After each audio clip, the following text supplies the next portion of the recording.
ఇది ఒక రహస్యమైన ప్రకృతి పూజ్య స్థల కథ. కర్ణాటకలోని ఉత్తర కన్నడ అటవీ ప్రాంతంలో దాగి ఉన్న యానా గ్రామం ప్రకృతి ప్రేమికులకు, యాత్రికులకు, గుహ రహస్యాలను ఆస్వాదించే వారికి ఒక అద్భుత స్థలం.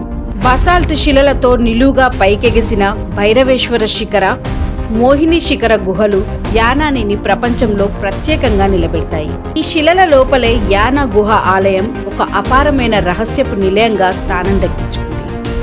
గుహ మధ్యలో సహజంగా ఏర్పడిన శివలింగంపై ఎప్పటికీ ఆగని నీటి జల్లు పడుతూనే ఉంటుంది.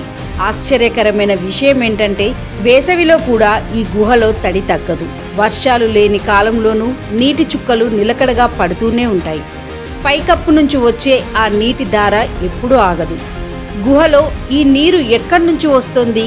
ఇదే యానాని యొక్క రహస్య గమనంలోని ఆలయంగా మార్చిన ప్రధాన కారణం. యానా గుహ ఆలయం శాస్త్రానికి, భక్తికి మధ్య సేతువు లాంటిది. శాస్త్రం నీటి మూలాన్ని చెబుతుంది, భక్తి ఆ నీటిని దైవానుగ్రహంగా పరిగణిస్తుంది. కొన్ని రహస్యాలు తెలుసుకోవడానికే కాదు, అనుభవించడానికే పుట్టాయి. యానా గుహ ఆలయం అటువంటి రహస్యమే. నీరు వస్తూనే ఉంటుంది, వ్యాఖ్యానాలు మారుతూనే ఉంటాయి. అయితే గుహలోని ఆ నిరంతర జలధార ప్రతి సందర్శకుడి మనసులో ఒకే ప్రశ్నను మిగులుస్తుంది. ఇది కేవలం ప్రకృతేనా, లేక దేవదత్తమైన రహస్యమా అని.